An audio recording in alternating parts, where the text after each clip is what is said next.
Mesdames, Messieurs, bonjour et merci de prendre ce rendez-vous de l'actualité. Opération de récupération des malades mentaux errant dans la ville de Cotonou en vue de leur assurer un traitement adéquat pour qu'elles retrouvent leur dignité. Une opération effective depuis ce mardi. Les travaux de construction des logements sociaux de Ouedo dans la commune d'Apomey-Calavi se poursuivent. Vous suivrez dans cette édition l'état d'avancement de ces travaux en cours de réalisation par la société Simo. Et puis la force Barkhane française au Sahel est accusée dans plusieurs cas d'avoir bombardé des civils, résultat d'une enquête menée par Mediapart.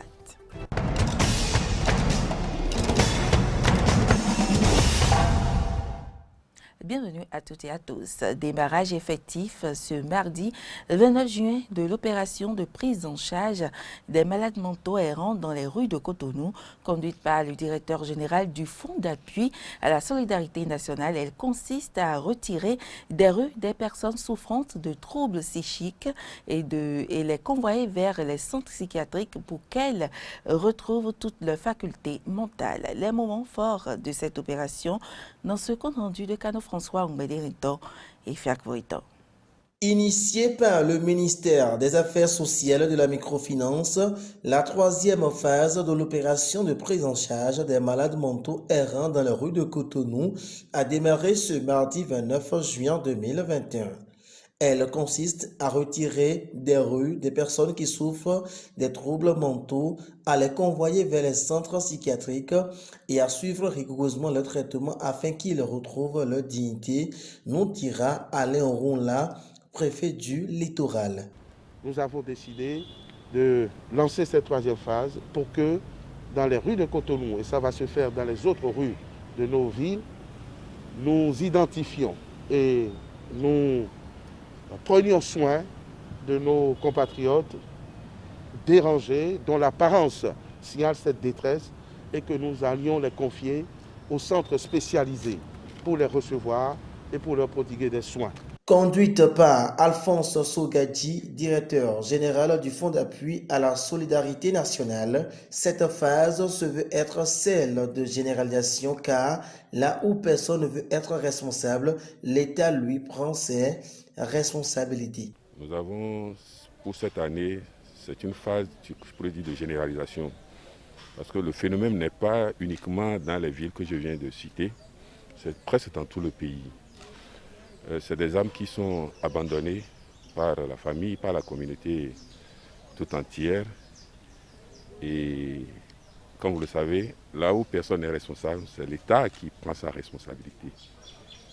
Donc le gouvernement du président Patrice Talon a pris donc la responsabilité de restaurer la dignité humaine à ces âmes oubliées, ces âmes perdues. Parce que c'est des hommes et des femmes comme vous et nous. Et lorsque certains ont été traités, ils ont retrouvé leur dignité et ont pu s'insérer dans leur milieu familial, dans leur milieu professionnel. Les résultats ont été vraiment spectaculaires, extraordinaires. L'équipe composée des éléments de la police républicaine, de ceux de la police municipale et des sapeurs-pompiers a pu récupérer ce mardi 29 juin une vingtaine de malades mentaux. A souligné que l'objectif visé par cette opération est de récupérer au moins 300 malades mentaux sur l'ensemble du territoire national. Et restons dans ce registre société pour parler de la 20e journée mondiale de lutte contre le travail des enfants. Le ministère du Travail et de la Fonction publique l'a commémoré en différé ce mardi 29 juin 2021. Une journée couplée avec la 3e édition de l'activité dénommée Journée des escarres des maîtres artisans champions des enfants. Suivez le compte rendu de Clémence Toncoin et Romaric Devauchy. La journée mondiale contre le travail des enfants, initiée par l'Organisation internationale du travail OIT, est une occasion de réflexion et d'introspection sur la situation des enfants victimes ou à risque d'exploitation du marché du travail dans le monde.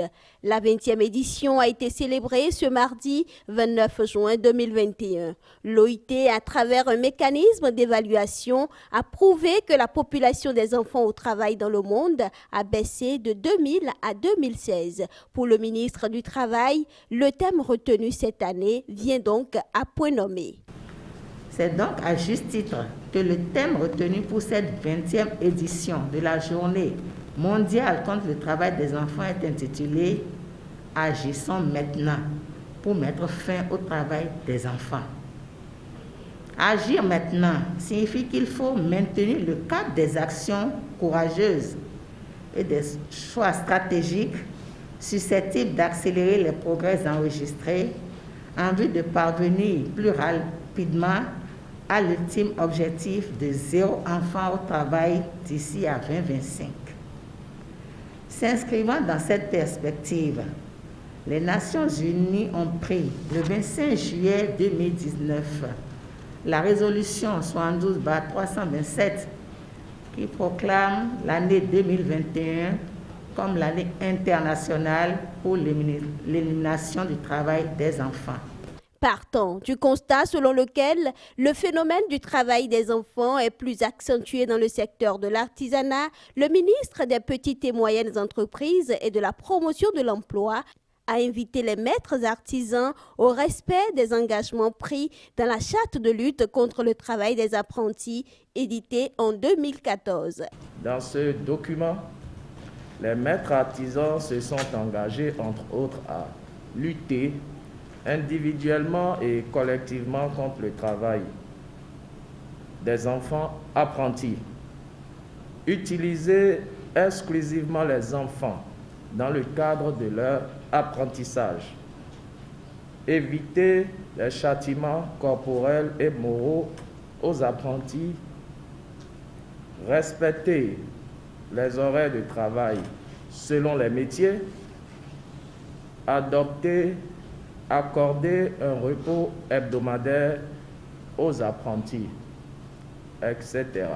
Je voudrais donc saisir la présente célébration pour exhorter tous les maîtres artisans et tous les acteurs à divers niveaux à veiller au respect de ces engagements qui assurent la protection des droits des enfants apprentis dans les entreprises artisanales.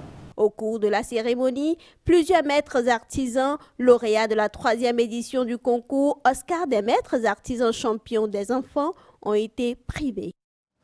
Vous le savez, le gouvernement béninois a initié un programme de construction de 20 000 logements sociaux et économiques au Bénin. 10 849 logements sociaux sont actuellement en cours de construction à Ouedo, dans la commune d'Abomey-Calavi. Découvrons à travers ce reportage l'état d'avancement des travaux en cours de réalisation par la Société immobilière et d'aménagement urbain SIMO. Situé dans la commune d'Abomey-Calavi, Ouedo accueille le programme de construction de logements sociaux et économiques au Bénin. Quel est l'état d'avancement des travaux? Yves Zounon, ingénieur projet SIMO, nous en parle. Ici à Ouedo, nous avons la construction de 10 849 logements sociaux et qui sont essentiellement constitués des bâtiments de type F4, c'est-à-dire un salon, 3 chambres, équipés de douches, de cuisine et autres. Nous avons déjà eu à réaliser tout ce qui est travaux de viabilisation, c'est-à-dire les travaux d'amener d'électricité, d'eau, de fibres optiques. Aujourd'hui, nous sommes à un taux d'exécution des travaux de 17% et nous comptons finir la réalisation des travaux pour la première phase d'ici février 2022. Essentiellement, nous avons les travaux de gros œuvres, des logements qui sont en cours. Les logements témoins ont été ciblés et sont en cours de finition. Hicham Bachiri, chef chantier Ouedo, nous parle ici des méthodes retenues pour construire les premières tranches de ce projet. C'est des méthodes de béton armé, murs et voiles, avec une méthode de coffrage tunnel qui consiste à réaliser les voiles et les dalles, l'ensemble des murs et les dalles, l'ensemble en 6 journées. Dans la même journée, on essaye de réaliser l'ensemble de l'appartement.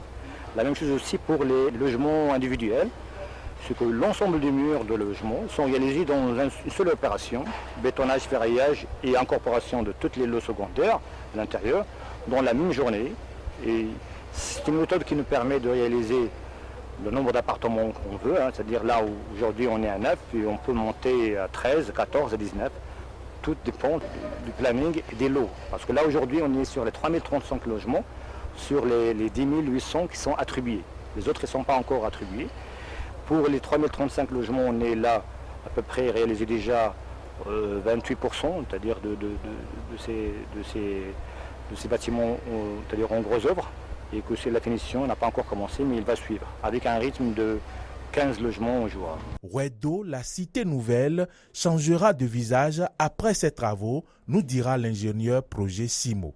Au-delà des logements qui sont construits ici, il y a des équipements sociaux communautaires qui sont prévus. Je veux parler des supermarchés, je veux parler des églises, des mosquées, des écoles publiques et primaires et secondaires. Et nous avons aussi tout un espace paysager qui est aménagé. C'est-à-dire, je veux dire, il y aura des bancs publics, il y aura de la verdure, beaucoup de verdure. En tout cas, tout ce qu'il faut pour faire vivre une ville moderne. Ainsi, au thème des travaux, une ville moderne verra le jour au cœur de la commune d'Abomey-Calavi pour la satisfaction des populations. L'actualité sur le continent à présent, les actions de l'armée française mises en lumière par Mediapart. La force Barkhane est accusée dans plusieurs cas d'avoir bombardé des civils. L'organisation reproche dans son enquête aux forces armées françaises de mener des attaques ciblées avec signature au Sahel. Les détails avec nos confrères de RT France. La force Barkhane aurait-elle commis des bavures au Sahel? L'armée française réfute cette hypothèse. Mediapart fait pourtant état de 3 bavures récentes. La France est même soupçonnée de pratiquer des frappes signatures. Ces frappes, menées couramment par les Américains, ont pour principe de viser des groupes d'individus dont les caractéristiques sembleraient liées à une activité terroriste, mais dont l'identité n'est pas établie et qui ne sont pas en train de combattre. Depuis janvier 2013, la France est engagée militairement au Sahel. Pour l'opération Barkhane, débutée en 2014, elle emploie 5100 soldats français déployés sur 5 pays, Mauritanie, Mali, Burkina Faso, Niger et Tchad. Elle reçoit l'appui logistique des États-Unis, notamment en matière de drones de surveillance et de frappe. Mais sur un aussi vaste terrain, avec le manque de soutien de certains pays de la bande sahélo-saharienne, les groupes armés se sont disséminés, ont gagné du terrain et les villageois sont souvent forcés de pactiser avec eux, même s'ils n'adhèrent pas à leur idéologie. Dans ce contexte, les forces spéciales françaises opèrent avec le plus grand soin pour identifier les djihadistes et ne pas faire de dommages collatéraux. L'américanisation du conflit, la déshumanisation des frappes peut conduire à des bavures. Le cas le plus emblématique est la frappe française sur le village de Bounti au Mali le 3 janvier dernier. L'armée dit avoir touché un rassemblement de djihadistes. Problème, quelques jours plus tard, des civils se plaignent que le rassemblement résultait en fait de la célébration d'un mariage. L'armée a aussitôt nié qu'il s'agissait d'une telle célébration. Aucun dommage collatéral, aucun élément constitutif d'un rassemblement festif ou d'un mariage n'a été observé. La mission des Nations Unies au Mali, la MINUSMA, a alors enquêté, mené 200 entretiens, s'est rendue sur le site de la frappe, a analysé des images. Pour elle, il s'agissait bien d'un mariage. Les frappes auraient tué, certes, 3 djihadistes d'une katiba, mais surtout 19 innocents. Et elle recommande d'examiner de manière approfondie les processus de mise en œuvre des précautions lors de la préparation d'une frappe, ainsi que des critères utilisés pour déterminer la nature militaire de l'objectif. Réponse de l'armée, une mise en doute du rapport de l'ONU. On retrouve les mêmes conclusions de la part du site d'information de New Humanitarian et du journal allemand Der Spiegel, qui ont enquêté sur le bilan civil de la garantie djihadiste de la France au Mali. Après Bounti, 6 jeunes auraient péri dans des frappes françaises le 25 mars dernier. Selon des élus locaux contactés par Mediapart, 6 jeunes de 16 à 20 ans non djihadistes étaient juste partis chasser le lapin. The New Humanitarian affirme que 50 civils ont probablement été tués par les forces françaises depuis 2013, alors que l'armée française n'en concède que 7. Ce bilan fâcheux interroge sur la capacité des Français à utiliser les drones sans dommages collatéraux. Emmanuel Macron, confronté à l'enlisement, au manque d'investissement des dirigeants locaux et au coup d'État au Mali, a annoncé mettre fin à l'opération Barkhane. La fin de l'opération Barkhane en tant qu'opération extérieure pour permettre une opération d'appui, de soutien et de coopération aux armées des pays de la région qui le souhaitent et de la mise en œuvre d'une opération militaire et d'une alliance internationale associant les États de la région et tous nos partenaires strictement concentrés sur la lutte contre le terrorisme. Cela signifie-t-il la fin d'éventuelles bavures? Non, car des forces resteront sur place et surtout la prédominance aérienne va persister. Les drones vont survoler. Ces armes, dont Barack Obama a fait un usage immodéré, ne font pas toujours la différence entre les civils et les djihadistes. Et pendant ce temps, la Grande Muette sort de sa réserve pour s'absoudre. En Éthiopie, les forces rebelles poursuivent leur progression dans le Tigré, une région du pays où le cessez-le-feu a été déclaré unilatéralement par le pouvoir central. C'est sans nul doute un tournant qui est en train de se jouer dans la région du Tigré. Près de 8 mois après le début du conflit, les rebelles sont en train de gagner du terrain.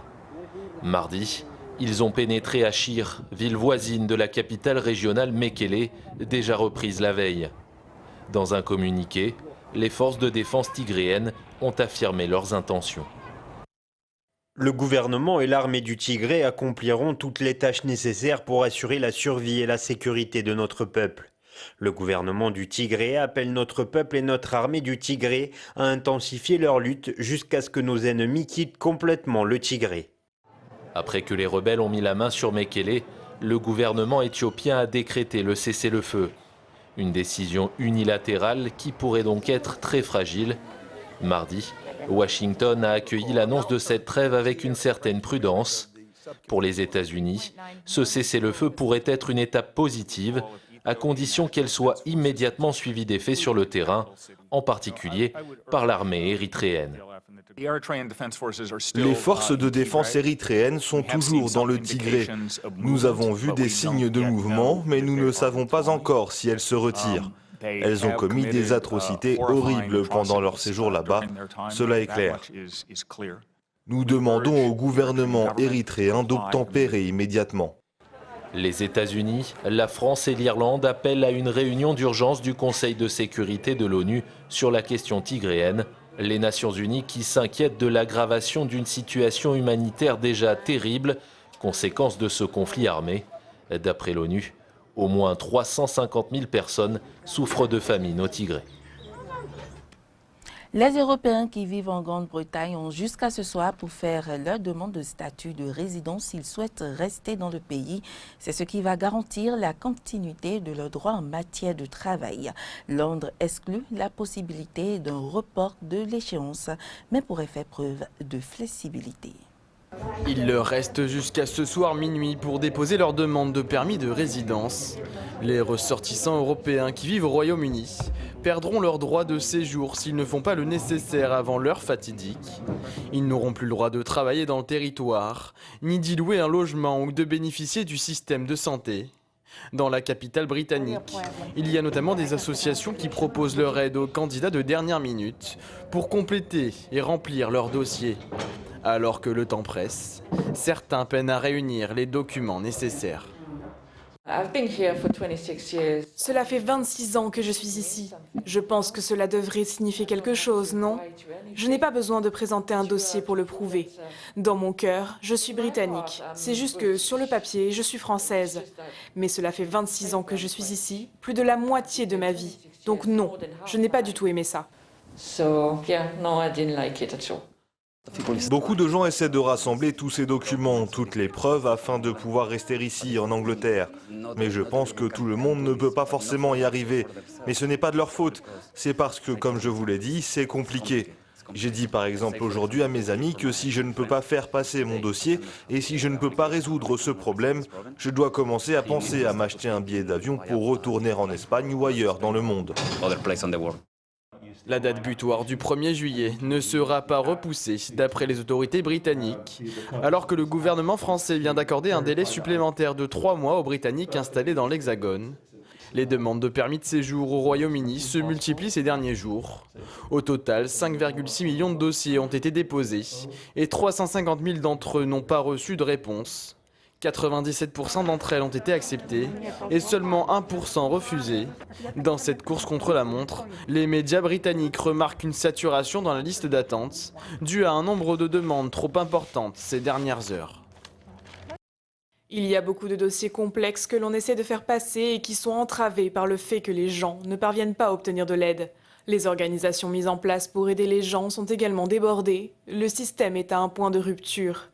Il y aura beaucoup de personnes vulnérables dans des situations complexes qui ne trouveront pas qui contacter parce qu'elles n'auront pas vu les alertes de dernière minute sur les réseaux sociaux. Quant aux ressortissants de l'UE qui n'auront pas réussi à déposer leur demande dans les délais, le gouvernement de Sa Majesté tient à les rassurer. Le ministre britannique de l'immigration, Kevin Forster, assure que ces personnes ne verraient pas leurs droits sociaux disparaître du jour au lendemain. Une disposition qui pourrait concerner des dizaines de milliers d'Européens. Et ce sera tout pour cette édition. Merci pour l'attention. À demain.